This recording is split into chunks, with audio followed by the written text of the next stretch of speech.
All right, so we are calling this to order for 7 p.m. Mr. Wood is absent this evening. He's indicated to me he expects to be out on October 6th as well.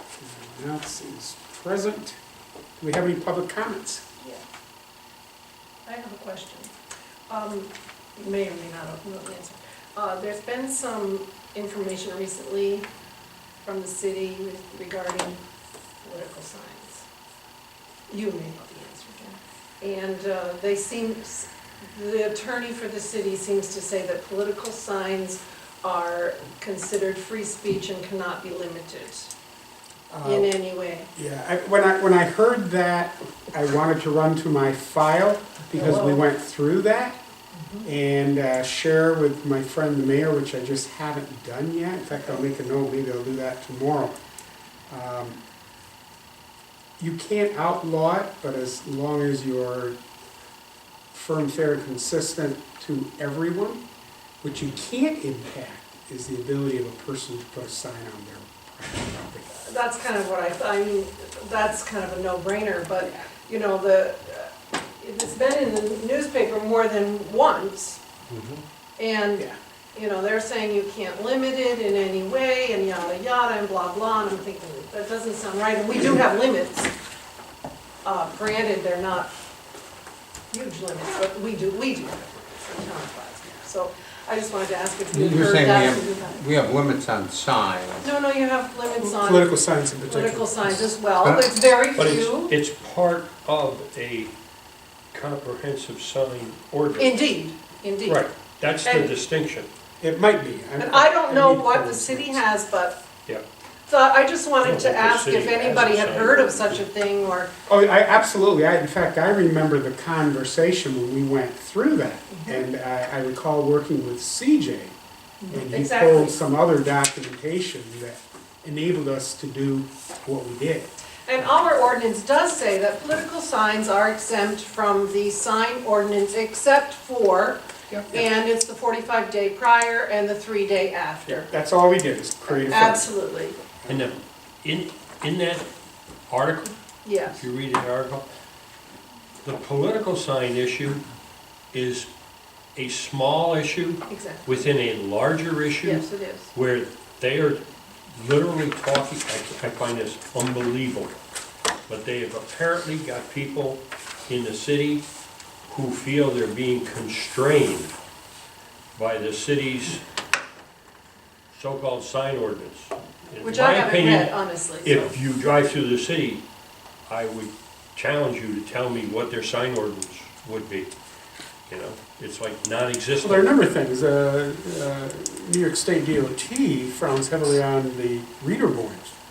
I mean, they're It's documented to cause accidents. I'm reading the board instead You of think? watching the highway. right at the end of, No, you no. know, where Route 3, where Oh, there Canadian are a Street lot, there's one at the divides. city beach, there's It's- one, you know, one.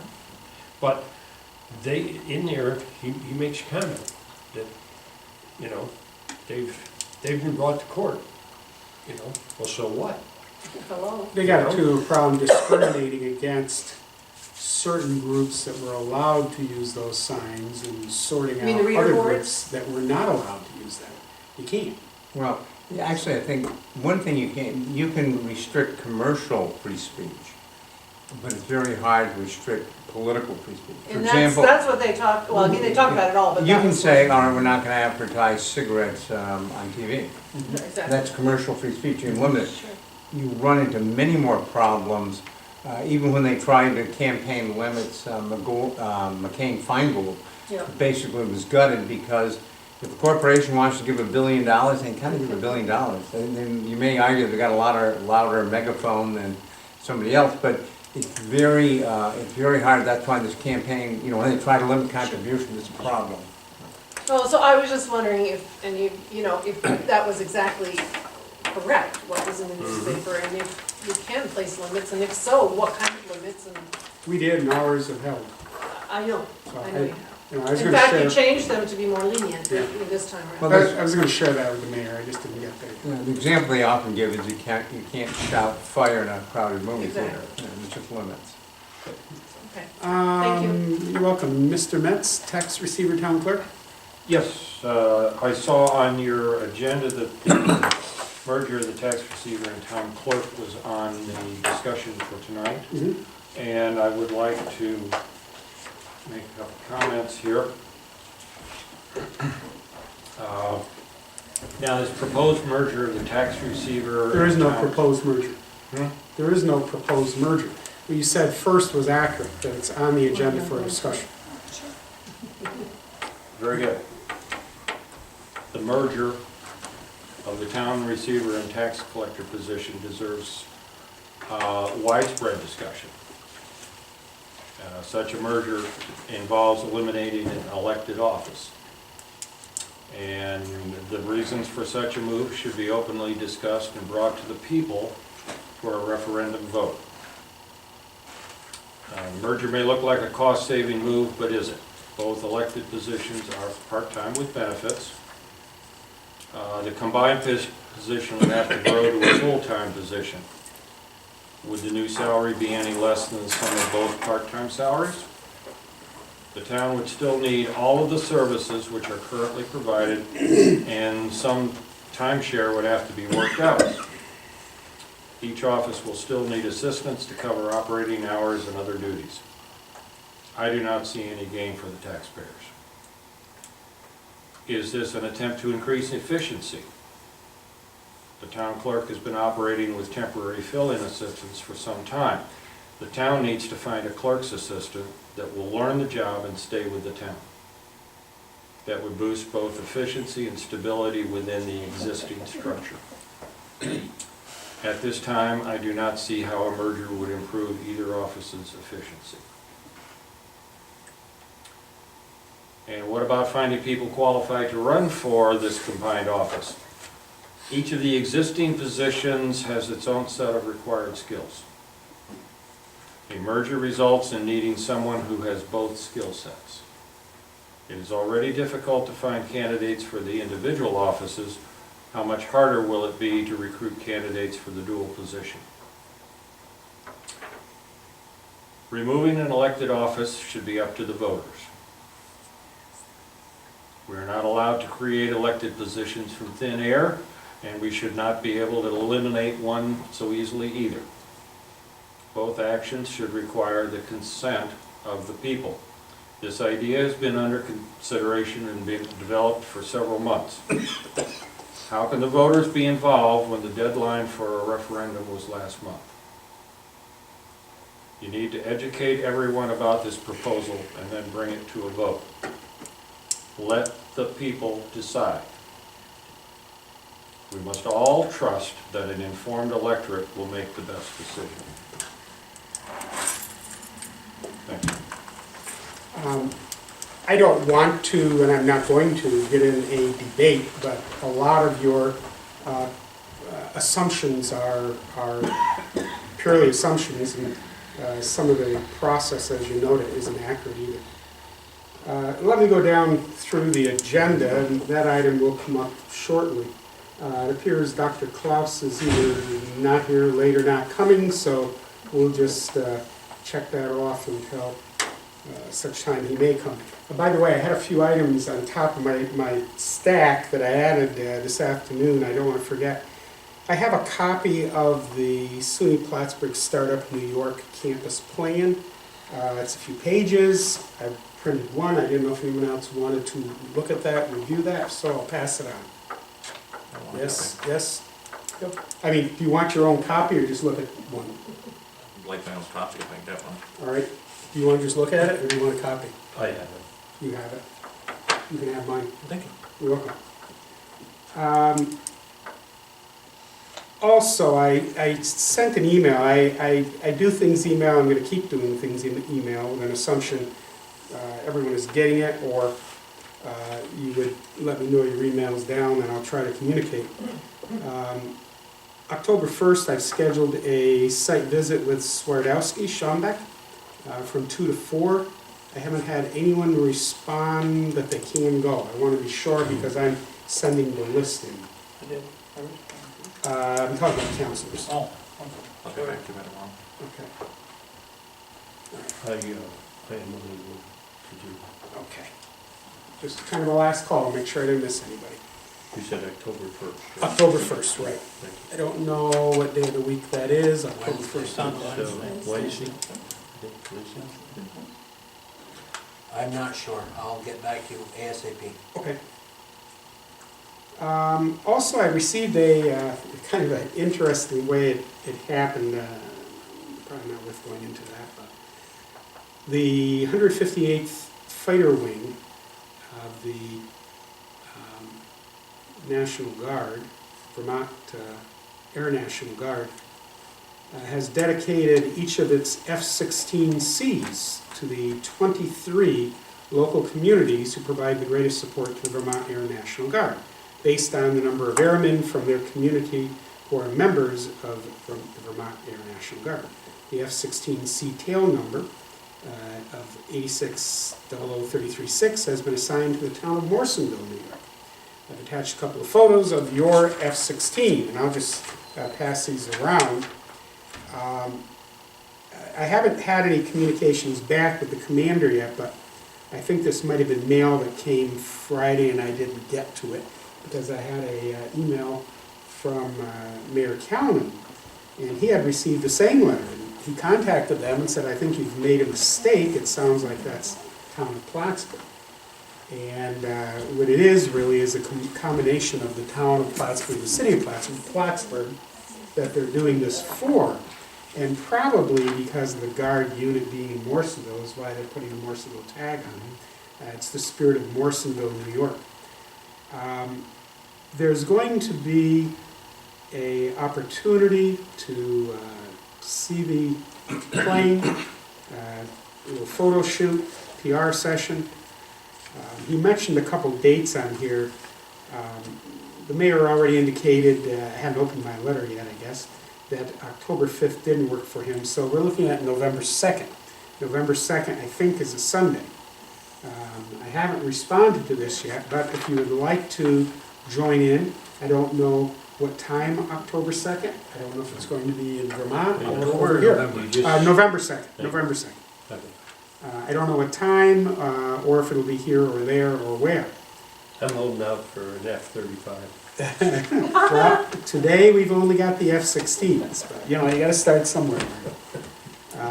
So anyway, I will get back to you. I just want to give everyone a heads up, November 2nd, and as soon as I get more information, I will let you know. I did send the mayor an email and asked if he was also inviting counselors, as you know I usually do to things like this. And we'll see who can go. It's a Sunday. I think that was kind of it. Trevor Cole came in to see me late. Some things came up in his family-based life, and he's unable to be here this evening. He's been working on a couple of different projects that I think you'll find pretty interesting concerning solar energy, what may be a way for the town to be a model and put up our own solar bank for our use. We've had this discussion umpteen times with a number of groups. But things are changing. As Gerard well knows, the solar industry in the North Country is going through some evolution. I think I had also shared that he was responsible for a workshop here, which is basically helping manage the changing solar energy scene. It's not about going to the workshop to get solar energy, it's about going to the workshop to learn how does that fit into your codes and your zoning and your planning for your community. So he's right on top of that topic. I had two different sources that I've been talking to about town involvement in the solar energy project or whatever. He and I had some conversations here. Well, Because I don't want to be proceeding in a direction that's not compatible with what he's. yeah, and maybe that he will be coming back in a couple of weeks, give you some time to sit down and see what he's doing and how that compares with what you're doing. Okay. Might be especially nice if we have 2 or 3 options. Marty, I'd like to share some stuff that I have with you too, because I've been looking at, I've screwed up, it's Monroe, it's down near South Glens Falls has been doing some stuff. Mm-hmm. And I've been doing some reading on them, and I've shot a couple of emails back and forth, waiting to hear back, so, just to close the loop on everybody's kind of efforts. I think people are very interested, you know, from the council to some of our staff to folks in the community, so I think there's some natural opportunity there. I think so too, and I think we're in a position where we can put something together and take advantage of it. I mean, take this room, my God, we heat this place with electric heat. I question as to how that's going to work as far as with NICEAG though, because I did a little bit of research on it myself. In residential, there's a certain amount that's allowed in New York State. I couldn't find anything about commercial. It's not commercial, this is municipal, and that's the key. Okay, Yeah. but we pay commercial rates, don't we, for our buildings? I think we have to pay commercial rates, but there's a That's where I special. think, the kicker is, Marty. And, you know, I don't know if there's any regulation in New York State that allows or keeps NICEAG bound to the having to accept it. Because what they do, like in my case, they pay me exactly what I would pay. It's on a credit basis. I don't get any money. No. If I generate 100 kilowatts more than I use, then that gets banked towards what I might use in excess going forward. And it can only go on an annual basis. You have a calendar year. Yeah. But that's why I'm saying down there, Morrow or whatever. yeah, down here, they're doing some of this They're stuff doing- already. okay. So, So it must you know, be- they're, you know, maybe splitting hairs on certain things. I mean, they may have to come up with a different type of agreement, but there's some models out there, and I think Okay. we definitely should explore it, especially for our parks, for example. You know, you have some of these small buildings and stuff, and, you know, could you put one small solar panel or different things on it, you know? Who knows? Oh, and our lift stations, those Oh, yeah, pumps, yeah, use an awful lot yeah, of there's, electricity. I think lots of opportunities around the town, Yeah. not only just, you know, this building So- here. It's evolving.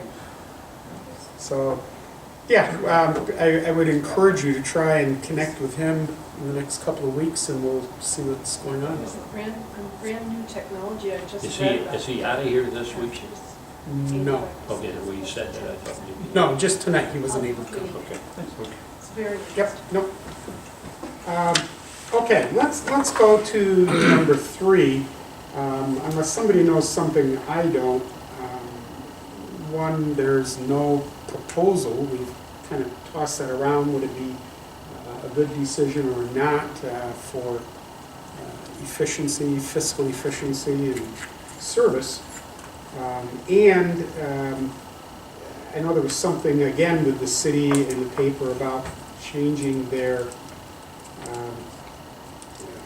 council positions to 4 years and stack terms and things. It was noted that it was too late. My conversation with the Board of Elections, we have until this Friday to have got the word petition in my mind, it's not petition. Proposition. A proposition, thank you. You put words in my mouth quite well, just at the right time. To have a proposition for the Board of Elections to put it on the ballot, wherein which the people would make that decision. There was never any assumption we were making that when I'm sharing it. I spent a lot of time on this, and it was kind of dying a natural death with me because I was having trouble, number one, seeing the fiscal savings. Is there a savings, a real savings? I thought there was. I was a pretty strong proponent of this a number of months ago. Going with a full-time person. But when you look at the need for at least 2 more part-time people, and it's been difficult. I've talked with Jackie, talked with Ricky. Jackie was going to be here this evening. She had to go to Albany for a root canal. I think she would have rather been here, but she's in Albany. Private close. Yeah, close decision. She was going to write something too, put some of her thoughts in writing. We talked about that last week quite a bit. And I didn't get anything, Ricky doesn't have anything, so I guess not. So number one to me is there a savings? I don't think there is, and we can talk about that. Or is there any improvement in service?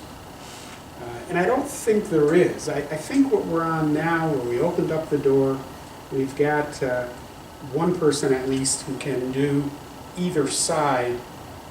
We got more flexibility. The key, I think, the bottom line key is, I think I speak for everyone, we want that office open from 8 to 4, minimum.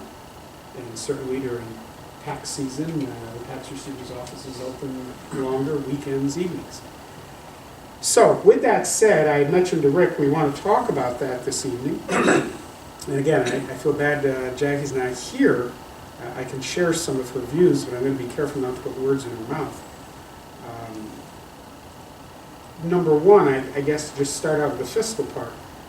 If we created one full-time position that was a clerk/tax receiver, you're going to have the cost of a full-time position, and you really do need no fewer than 2 part-time people. You've got to have a backup option, because that full-time person is going to be entitled to some time. They're going to be entitled to get the flu and be ill. Also, a sideline, I'm working with one of the local pharmacies to do a flu clinic here. We're very close to sewing that up, which you all, as employees, would be just town employees. Please keep that in mind. They'll come here for 3-4 hours and just be available for anyone to come in and get their flu shot. So you need that second person. I'll be the first to admit there are times I come down to this end, there's nobody in either office. And I'll be the first to admit there are other times I come down and there are 2-3 people at both offices at the same time. It's cyclical, but no matter what, as far as service, we've got to have the bodies. A full-time and 2 part-times isn't going to save us anything. Rick, you put some notes together, and I think, and I'd asked Rick, we need to talk about a variety of things, because when we talk about bodies, we have to remember the clerk gets all the FOIL, and the FOIL documents can cause a little running around. The clerk's responsible for the archives in the basement. We spent a lot of time and a little bit of money getting that organized. I told Rick the other day I don't even want to go down there and look, because I think I'm going to be discouraged. It really is, takes a lot of hands-on. And when you're there, you're not in the upstairs. So you can't, very well, most of the time, you can't leave one person to run both. There are times you can. There are times Ricky gets busy, Jackie can come over. But if she's got a customer and Elaine's not there, that doesn't work. Rick? Thoughts, comments? You gave us some notes today? About that little pamphlet that I printed for everybody, it gives you a basic history of what goes in and out of the office onto it. And no 2 days are the same, where the tax receiver's office has water and sewer and taxes. That's basically it, what goes on in there.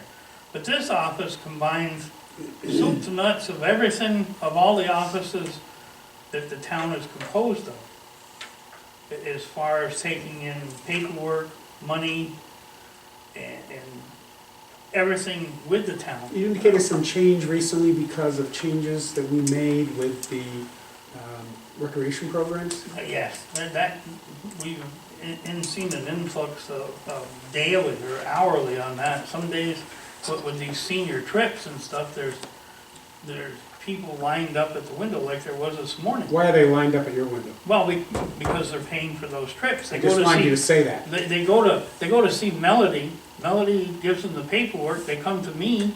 I collect the money, give them a paid receipt, and then it goes back to Melody so she can record it on her trip. The same thing that we do with codes and zoning and planning. Well, codes and zoning, everybody that comes in for a building permit or any kind of permit or anything to do with codes and zoning or planning, we collect the money onto it. And some days that, you could use 10 people in there, and then other days, like you said, you may go for 45 minutes to an hour and not take one person. But lately, with all these programs and everything that they've got, Park and Rex has got going on, from the whole gamut, from winter to winter again, on the thing with all these programs that they have and the signing up the kids and stuff, it does become a very active office to be into, onto it. And the amount of, some of the money, like, just one of the permits that we took in today was like $2,600 or $2,700 for codes and zoning for the new addition and stuff that they're doing. So it's stuff that has to be moved today.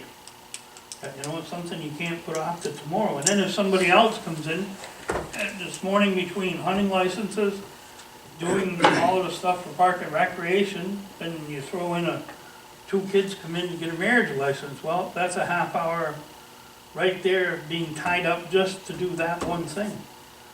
So some days you can use 2 people, some days you can use no people, other days you can use 5 people. So it's no 2 days are the same, and it's not a repetition of the same thing tomorrow that I did today. So, and you know, it just, and there's a lot of, well, Meg can vouch for it, because she's worked in there. She knows what it takes to work in that office and what has to be done. And you gotta be very particular about either death or marriage or something like that, because if you make a mistake on it, and 2 years from now, somebody, you know, says, oh, my name isn't James, it's Joseph, or something like that. And when they go, especially when they go to collect Social Security onto it, is when some of these notices come for retirement and stuff, that somebody made a mistake 25 or 30 years ago when they got their marriage license onto it. It's a real son of a gun to try and straighten out that person. You know, and beyond the duties and the responsibility, my number one is, what's the savings? Right now, we've got 3 part-time people. That's about as low as we've ever been staffed. Historically, you would have 2 deputies, and we had the 2 in the other office, which would have been a total of 5 bodies in there. Right now, we have 3 bodies, part-time. We trade that for 1 full-time and 2 part-time. I think we'd lose, dollars-wise. And it's real, we've discussed this numerous times about getting somebody to come in and work part-time for 4 hours a day with no benefits, with no nothing. It's very, very, very hard to find somebody that wants to do it, and if they do come and do it, then it ends up to be a stepping stone where somebody else, a place opens up for a full-time job for them, where they can get 8 hours a day, you know, at better wage, at a $10, $12, or $15 an hour. They're gonna go. They're not gonna stay with you, because you got no benefits to give them. And then you spent 2 years of your time grooming these people to get into the job, to know what the nuts and bolts of the job is, to do the stuff, and be very specific about doing it, and then they're gone. One thing that I've heard consistently, what Rick was saying, was that, you know, there's a need for full-time staffing of that office, whether it be just the town clerk alone, or if it was a joint venture.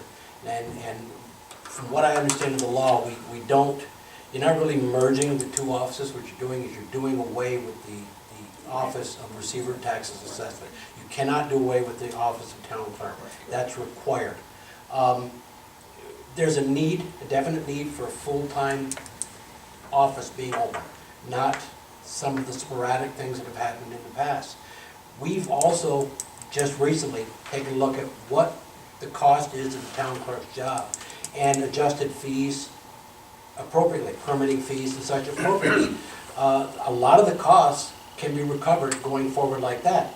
Notwithstanding any of that, isn't it our job to provide for the public? We're public officers. We're supposed to provide for the public. And if that has a cost, then so be it. We can't provide for them if the office isn't staffed. Right. And that's why, excuse me, Rick, that's why I think that we need to consider, not change, we need to consider if there would be an increase in efficiency, and then take a look at what the cost would be. How would having 1 full and 2 part-time be any more efficient? Bernie, than having maybe 3 part-time? we need 2 full-times, maybe we need 3 full-times. Bottom line is, are we gonna provide for the public that we were elected to provide for? Are we gonna give them the kind of public service that they're entitled to? Or are we gonna concern ourselves with, this is gonna be the bottom line cost, and so the public's gonna have to do it when it's convenient for us? I think the answer to that is yes. I think we do have to consider costs because the public also doesn't want us to spend more than is necessary. I think you could ask some number of people, they want you open until 6. So you were open when they came through, or it'd be open on Saturday when they don't have to work, but it's not responsible spending of taxpayer dollars either to do that. There also is an expectation of consistency. I mean, When you have minimum somebody should be stopping 8 to in- 4. When you have somebody stopping in the middle of the morning and the office isn't open because of miscommunication or whatever else, that's something that the public doesn't want. And that happens, and I don't know how we can make changes, even in the existing structure, to make sure that doesn't happen. I haven't talked with Elaine. I mean, if we had everybody who was here able to do both, we'd always have a body, I'd like to think. But right now, with Jackie and Ricky, they're the only two that can keep it open. I know she had a root canal today, we didn't open this morning until 10. And if you can't. So what do we do? One other thing, and again, I'm not sure about this, it would have to be researched, but if we did away with the position of receiver of taxes and assessment, would we just have a receiver of taxes and the school assessments would be collected by the school districts again? Like there are some towns that don't have a receiver of taxes and assessments and they cannot collect school taxes. Yeah, We haven't had this. I don't think we want to, No, I don't think we want to take that off. It's not a It would great lower advantage. the burden of the department. You still have to have a body there for the same reason you just said. You gotta be open, because I don't know when somebody's coming in for hunting or fishing, a death certificate or anything. Right. Doesn't matter what they're doing, we gotta be open. And you would have somebody And I'd like them to have more to do as long as they're gonna be open. with full-time bodies in there, you would have somebody. Correct me if I'm wrong, but I think right now, we're operating with 2 part-time people, clearly, 2 part-time people. And Jackie, who's pretty close to full-time, but she's not full-time. I mean, she's close to full-time, but I don't think she's full-time. Okay?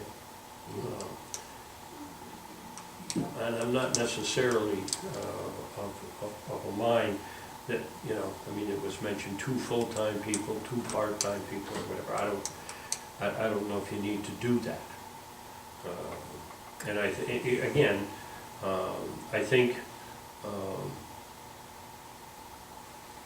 think that there can be instances where it's going to be incumbent upon a person, if you need a person who's going to work to help with records, you can schedule that, and it's a part-time position, and the person comes in and works their schedule, whatever that schedule is, and you schedule the work accordingly. But I think it is important from a service standpoint that we have,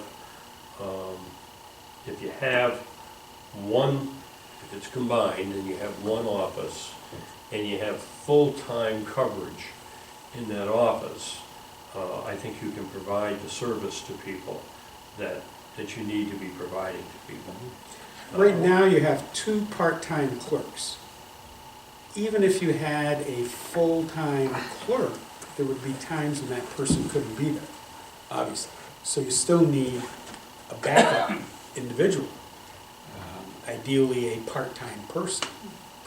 Or when that full-time can't be there, the window goes down. It's come to the position, or to the point now, through the years, this is not a part-time position. It's gotten to the point it should be a full-time position, not a 4-hour day week or work day onto it in that office. It should be 8 hours a day. Or it onto is. I know that, but But we achieve that. what you're with hired 2 for part-times. is only part-time. Right, but we achieve it with 2 part-times to get a hold of it. I know, but that's what I'm saying. If you turned the position around and made it a full-time position and then hired a part-time position, it would eliminate all your problems. Because you'd have overlap of the 2 people being there like we used to do. You'd increase your costs pretty significantly, Rick. And I just don't know that we're in a position to do that. My concern is removing the elected officials portion of it. And in addition to that, when you are able to attract individuals to run for the receiver, tax receiver, it may not be guaranteed, but I think you are more likely to attract somebody that has that skill base to provide it in, that office. Now, it's not to say somebody in Ricky's position in the clerk's office can't potentially do some of those things, but, I think that's a worry for me. I think the other part to it is just town hall overall, from the public standpoint, from what I hear, is the hours are an issue across the board. I think we should be looking at customer service as one large unit, if we're going to be talking about that, and finding out from that perspective, what is the public looking for? Is it more consistency in hours and making sure that people know you are going to get service at the beginning of the day from 8 to 10 and from 2 to 4 each day, or whatever it is. I think that's how we need to start to address it, and then start filling in from there. But I don't think it's merging the 2 offices personally. Jackie had a lot of reservation with that as well. And I know I can share that. She was not in favor of doing it for a handful of reasons. And I don't remember if it was you or Jackie, one of you, had shared a municipality that had merged, and they had a number of part-time clerks and issues that went with it. When you lost that one person, you're in trouble. Isn't the kind of thing you can just get a temp to come in and start doing death certificates. And as I looked at it, and keeping cost as a bit of a factor, when I had more part-time people, I had more people able to do it. The problem becomes the flexibility with the part-time people. Can they collaborate enough to keep the window open and cover for each other, if you will. So yeah, there are multiple issues. When do you want it? How much service do you want? Etc. And I told Ricky and Jackie both a couple times, I thought it would save money. I don't think it will. I think it'll be more expensive. And there's a potential you wouldn't have any better service either. Now, if we've got a current issue, we should deal with that in this structure, but restructuring won't necessarily achieve that. That's my opinion. But, and we are back against the wall a bit with Friday as the official last day to get something to the Board of Elections. I don't think this is something that should be rushed anyways. I mean, to put a deadline on it, we have to make a decision by Friday, is the wrong thing to do. It requires a lot more consideration, a lot more discussion if we were to move forward. And I'm not saying that it's the right decision to make. I'm just saying that there seems to be a reduction in service. And it's the wrong approach, Years ago, my father, when he was receiver of taxes, he put in extra hours. He worked out of his house until it was made that he couldn't work out of his house. He would meet with people at 10 o'clock at night. Public service meant something back then. That's the only point I'm trying to make. Dr. Klaus is here, and I don't want to keep him. Please, whatever, Freddie. We can get back to this topic if you want. I have a feeling we might be beating a dead horse, for lack of a better phrase. We can get a certificate for that. And we would charge ourselves, sir. If you would come right up, sir, please. Dr. Klaus came in, a couple months ago now, I think, and we had some conversation about the permitting process. He shared some things with me about the art of fireworks and the cost that goes with fireworks and some of what he does. And as I told him then, I said, well, I wasn't aware of most of that. Maybe that was something we should have done when we made some changes, to have someone like him come in and have a conversation with us. And I encouraged him, if he was so inclined, to come in and have the conversation. So here he is, and here we are. Thank you, Bernie. Thank you very much, everybody on the board, for, I know how busy you guys are, taking the time to listen. To give you a little bit about my background in fireworks, I'd like to kind of share that with you. I started probably when I was 5.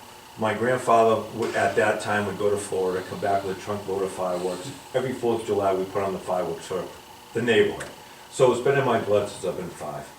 I met my wife, she's Italian, and they believe in the 4 Fs: food, fun, family, and fireworks. And this is a little... Never heard that one. Yes. Adding me to the mix, my wife's from Little Falls, and adding me to the mix is like putting gasoline to the fire. So after 2 or 3 years of us getting bigger and bigger, we were thrown out of Little Falls. So then I said, wait, Jean Lefebvre Road. No one on earth knows Jean Lefebvre Road, come up there. It worked very well for about 2-3 years, and we had 200-300 cars. And everybody likes to be in the press Republican, but I did not want to be in there with handcuffs saying Dr. Klaus arrested for fireworks. So at that point, I made the decision that I would go and do everything legally. That's where I took the classes, took my license. I have a magazine, so I did everything. So basically, I could do this for my family. About 5 years ago, Mike Perotti storms in my office, and he introduced himself to me. He says, Dr. Joe, I'm tired of getting ripped off for fireworks. And by the way, it's the most crooked business in the world, if you want to know more about that, how these people rip off the communities. We'll get to that if you'd like. So anyways, he said, I heard that your shows at your house are great. Would you want to do it? And at that point, I said, Mike, I've done it for my family, my neighbors. I said, as far as doing it for like airborne, I don't know. I'll have to, let me talk to my sons. So I went home, I asked the kids, I go, what do you guys think? He goes, Dad, you know all the shows we go to, they stink next to ours, so why not? So we did it, and it was a success. The next year was even more success. So my wife liked it because basically I wasn't spending, she didn't think, wasn't spending money to buy fireworks to light them off, which was somebody else's, which is not really true. If this was a business, I'd be out of business a long time ago. Anyways, then about probably time flies. 4 or 5 years ago, the Legion came up to me. They're a lot of my patients. They go, look, we do a fundraiser every February, and this is to raise money for veterans who can't afford heating oil. Would you want to help? I mean, what do you do? Say no? Absolutely. Before I got involved with their Winterfest, they raised $1,800 a year before. This is the 4th or 5th year. They raised $22,000 last year for different charities. Those guys really, they're characters, but they really do a good job. So then I decided I'd get involved. I got a call from Clinton Community Fair. Westport they can only do fireworks every 2 years, and they have a budget of $2,000. To give you guys some idea with insurance now, on the show, Clinton County Fair's budget is $3,500. The insurance is $1,000. So take $1,000 off the top. Westport, for instance, you're talking $1,000. That's a couple of firecrackers. So again, like I said, I'm definitely in the red when I do that. And Clinton County Fair also. I mean, you take it away at $2,500, you're gonna have all people come to watch, and then again, it's my name on it, and I take pride in that. I'm not gonna do that. So anyways, to give you some idea about where the budget is. I do this, I did it for the city of Plattsburgh last year. And I think it was successful. This is the largest crowd they've ever had. So that's why, to make a long story short, that's why I do it. Up until now, I've had no problem with the permit process. This year was very challenging, I think. When we called Mr. Collins, I have my staff do that. Anyone knows my paperwork skills is very poor. So the girls take care of all my paperwork. So they called up and they said it was very I guess at best I could say it was very difficult for 2 or 3 days. Finally, I said, look, whatever the man wants, just do it. So we get everything finally together after 2 or 3 days, and they bring it down. They dropped it off here at Mr. Collins' office. So we get a call back the next day saying that's not good enough, that I had to come down and sign it in front of a notary. And I'm like, okay, it just doesn't sound right to me, because I've never heard of getting a notary public to get your signature for a permit, for anything. So anyways, I went down at my lunch, we're all busy, we all know, none of us have a lot of free time. So I stopped down at lunch and I went in and I asked if I could please speak. I want to say, have I made you mad? What have I done? My staff? Why, please let me know what's going on. So they told me that he was in the vault, he wasn't available, and that I had to sign, the thing over again, the permit process. So I did, signed it, there was some woman there. I didn't know her from Adam, so, everyone was very polite. So then, the next day, I come in the office, and as I come in, waiting room, thank God, it's always full. The girl said, well, you have to sign this in front of a notary public from the town of Plattsburgh. They're coming down now. I go, what? That wasn't a notary. So anyways, it was a nice young woman. So I told the girls, okay, because I can't, thank God I have a very good schedule. I don't have a lot of time to waste once my patient hours start. So I said, okay, put the young lady in the next available adjusting room when she comes in. And what I do is I just go back and forth like a rat all day, just like this. And I love it. So anyways, I go in and she tells me, she goes, Mr. Collins wanted me to notarize this. And she goes, I don't know who you are, I've never met you, so I would not do it. So that's why I'm here today. So, and I asked her, I said, is this notarizing for permits? Is this something that happens all the time, or what?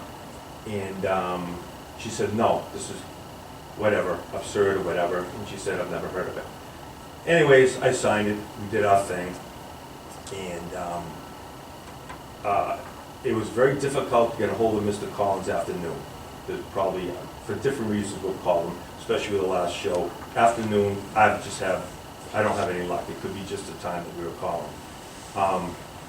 So I guess I called Bernie, and Bernie, you were talking about a public servant. Jerry, you were. Bernie is a very good example. He might be a mentor for you. Anytime I call Bernie, he always makes time for me. He listens, and he might not agree, and he'll give you his points. And even if you really want your point, you can say, the guy made a point. So, anyways, he asked me to come and give my story. And the thing is, it was a charge of $250, which is a lot.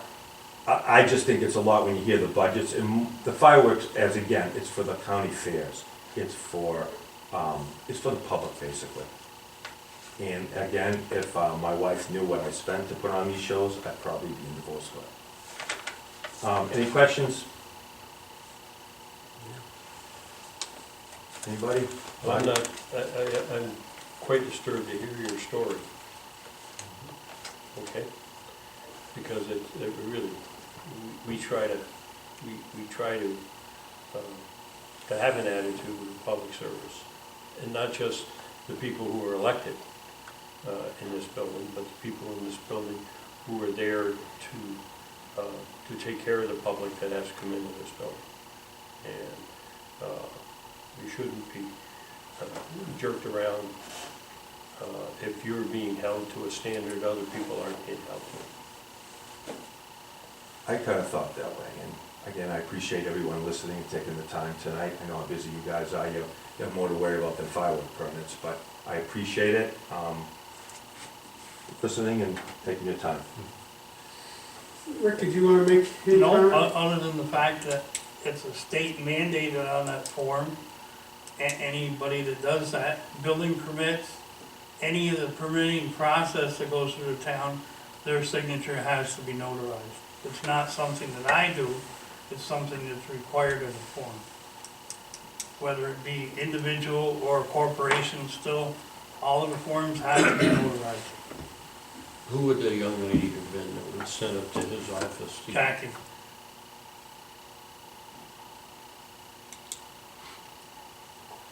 Jackie went to his office to notarize the paper. Who took it prior? Was it Elaine, by any chance? It was either Elaine or Jackie. I think it was Elaine. Is Elaine a notary?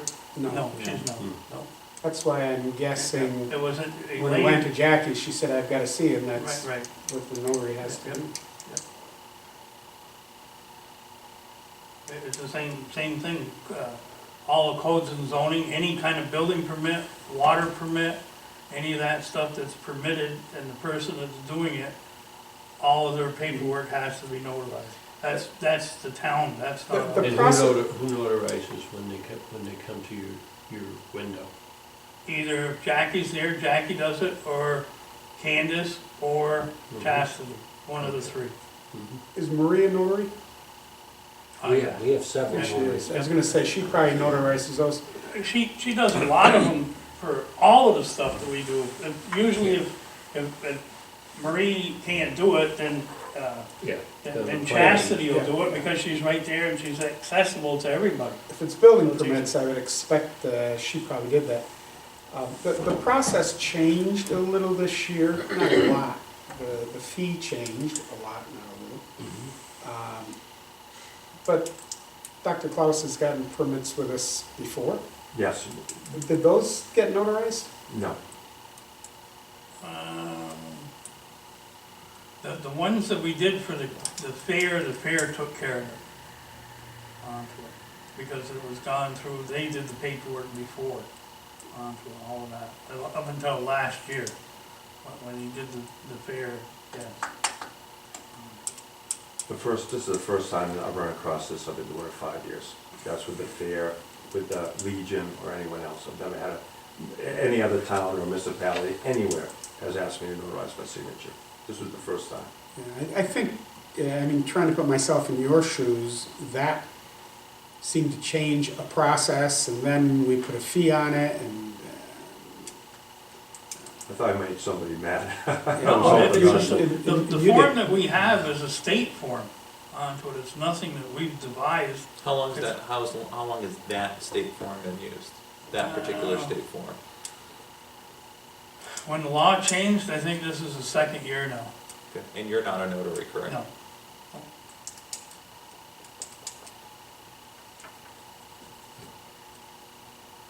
And the only notary stuff that I'm legally bound to do is when it pertains to the town itself.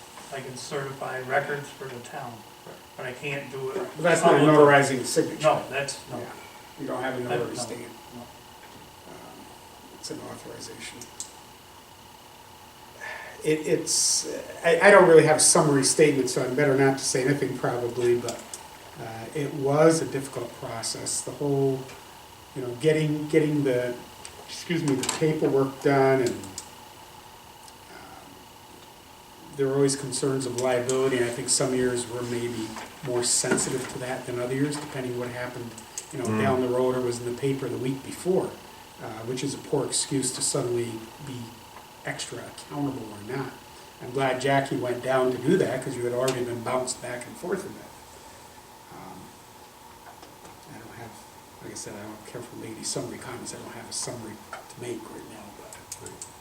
Yeah, and I think, and Jackie, again, she made herself available by going to you. She was really great. Right. I think I'm sorry, but I think Rick should have made himself available when you came here. I don't understand why that didn't happen. I don't know, multiple afternoon calls, Ricky's usually here 10 to 2.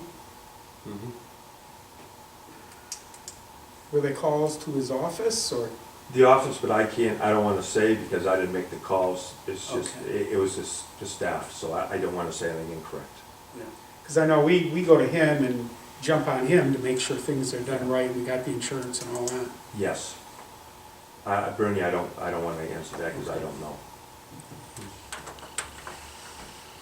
Well, I appreciate you coming. Yeah. Well, I appreciate you guys listening. Thank you It's very much. important to hear Thank you. from you. Well, thanks again, guys. Thank you. Thank you.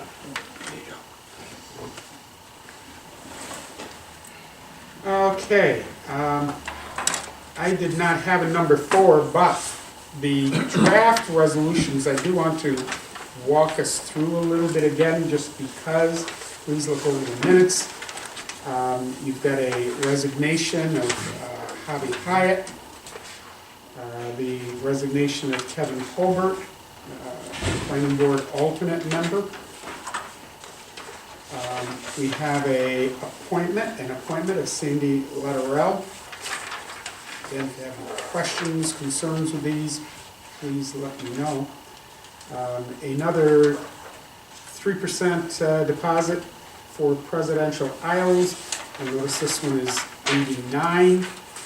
So we're really cleaning those books up, and that's a very good thing. I think they were made aware as a result of seeing what we were doing with some of the other businesses. I don't know if they saw the meeting online, if they saw the agenda online, and then came forward and said, wait a minute, what about us? We never got those.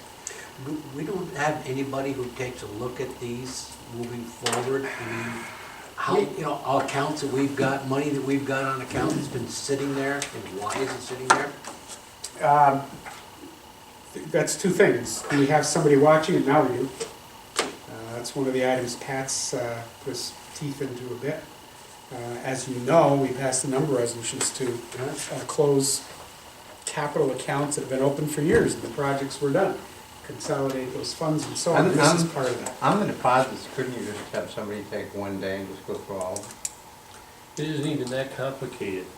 You call each one of the banks, we only use, there's like 5 or 6 banks, you call each one of the banks and you ask each one of the banks to give you a run of all the accounts that have the town of Plattsburgh name on them. That isn't very complicated.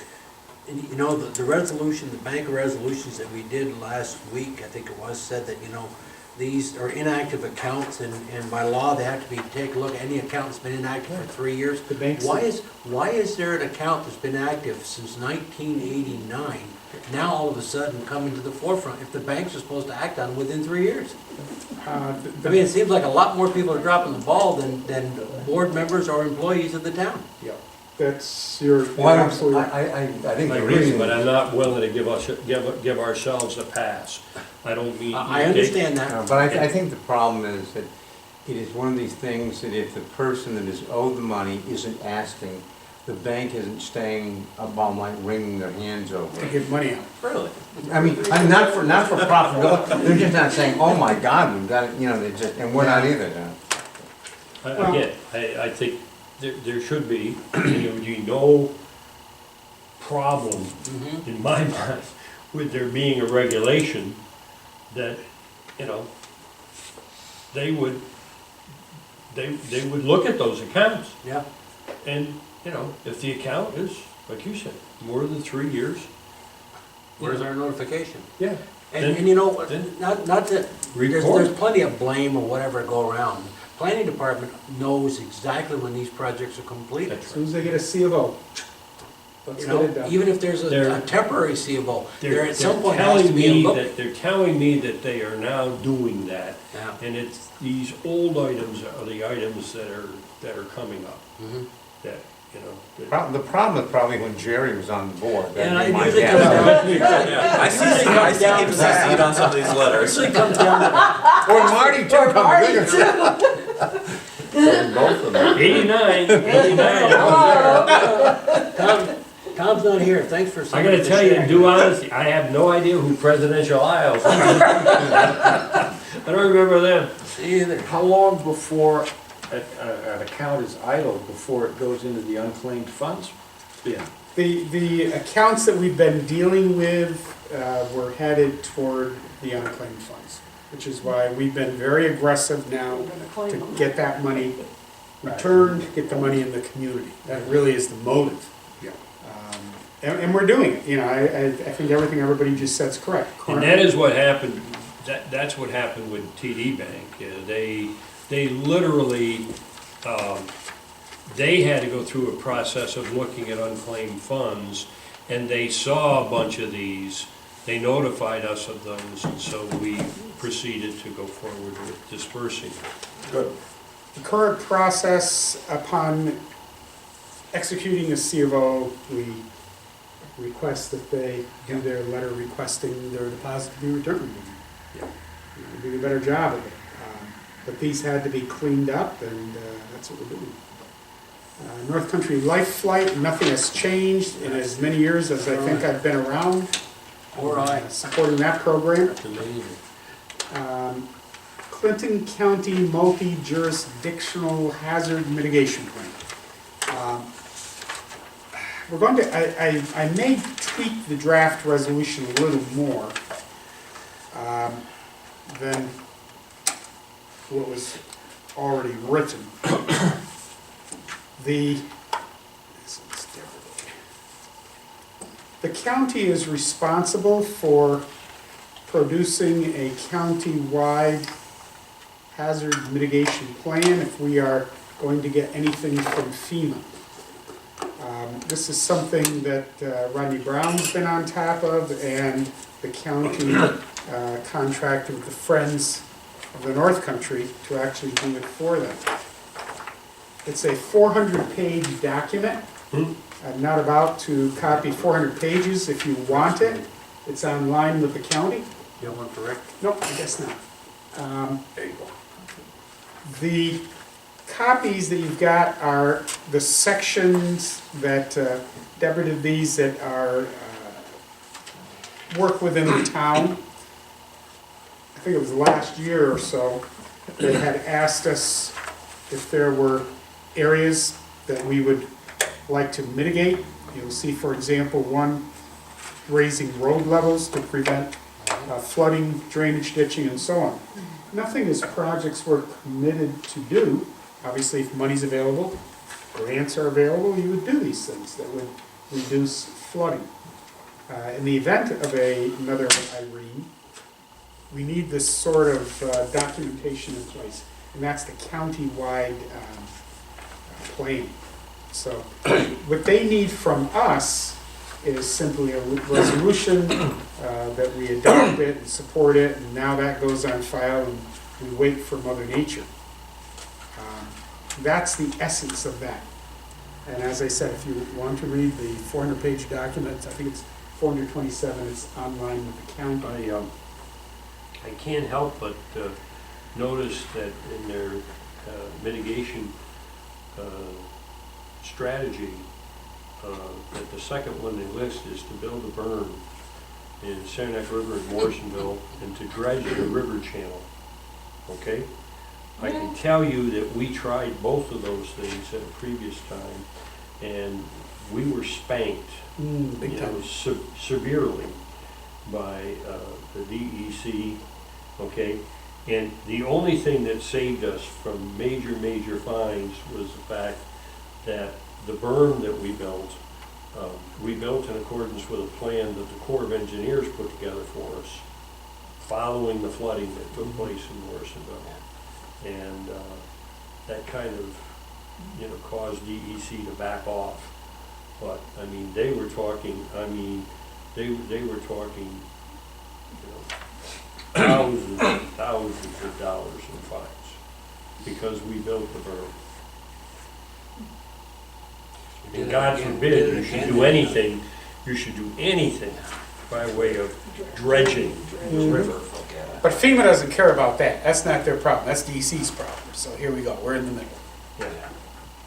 But if we have a problem where it might have been minimized as a result of a berm, we talked about we'd like to do a berm if we could, then you may be able to apply for funds for damages. We've done this, I think, every 5 years. The previous one is actually long expired, and we need a new plan. So the county manages that. Tentative budget filing with the clerk. You've got that draft item as well. It's just kind of a trigger for us also. That has to be done on October 6th. Can I ask you another question on this? Is this just at the phase where it's being circulated, or has this actually been adopted by Clinton County? On October 6th, this is at the phase where it's being circulated. I don't believe they've actually accepted it. I'm confident they will. So they're looking for comment. You could always do that. I'm just waiting to hear DEC's comments. Well, that's kind of what I was. I doubt they'll even see it. Boy, I think you're wrong. It might be, but I don't think you'll have any comment from them Really? on that. Okay. Let it go and see if we get one.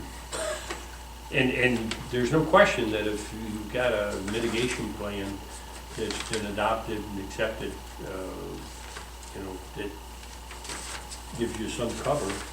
If you do something and you haven't, got a plan, you're kind of naked. DEC will just come back and make you take the berm out. they did to us before. Yeah. We put it in the south ice flows. It had big holes in it to allow so that we wouldn't cause flooding downstream. And it raised the water level downstream by 1/10 of 1 inch. We told them to take it out. In that situation, as we saw this last round with Irene, some of the process is eliminated because you have imminent danger. So you put something in place to Yep. reduce or end it. Yep. But when the imminent danger is over, then you gotta unravel it. Yeah. Because we even put an excavator in the river to bust up the ice jam, and DEC didn't have a problem with it. Mhm. It was either that or blast, Yep. And there was some blasting too, wasn't it? but the excavator was more efficient. Yeah. The next one is a franchise renewal agreement.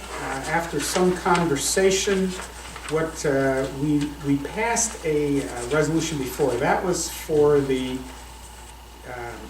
transfer from charter to Comcast. This one we need to do for the entry into the agreement for service. And ironically, the one they sent is charter, but I think that's what we want because, and I think you were pretty close to that, Marty.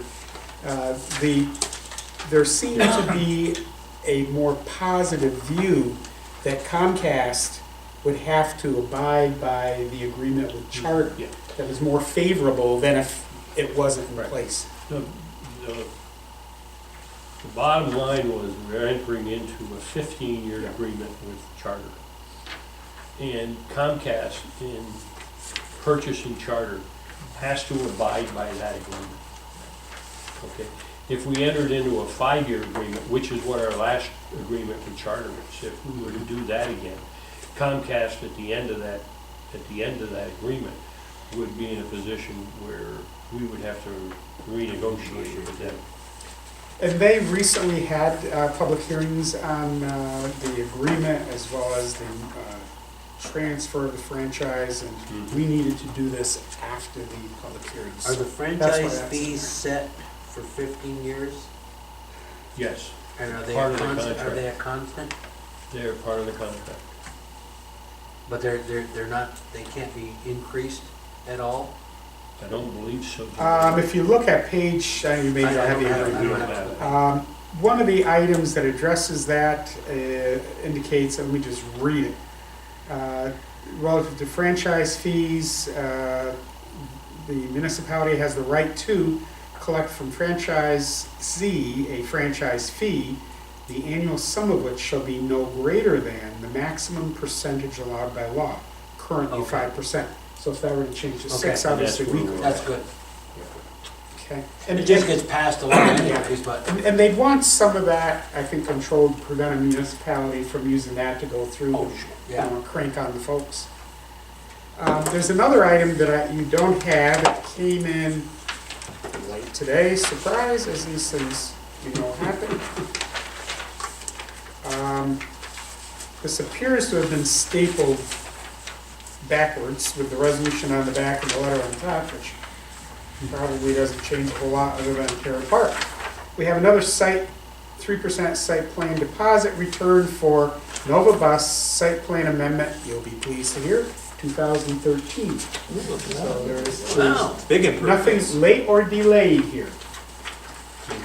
Pat on the back for this. Yeah, I think we've done pretty well to stay on top of this. We've also worked hard to try and, find things that needed to be Did I get some fixed. credit for this one? No. Just Sorry. checking. Just checking. Yeah, I knew. Got a whole lot of boss shit lately. Oh, I got that. That's it on my agenda. A Can reminder, we don't meet next Monday. I draw your attention, I'm having a little trouble with that resolution you just Which- handed out. The 3% Nova? Yeah. Okay. The fourth whereas. Nova Bus Site Plan Amendment 2013 has requested in a letter that the 3% deposit in the Yeah. amount of $500. I didn't write this, but The up it's to my disclaimer. 2006. And I'm wondering if That's this not right. is something where the word processor has, Thank God attacked this you. wasn't I don't know who done. this is. I think the amount is $2,006.94. I think you're right. Okay. That's a good interest rate. That's an oxymoron to say good and interest rate at the same sentence. 500, 2,000. Anything else? Drive safely.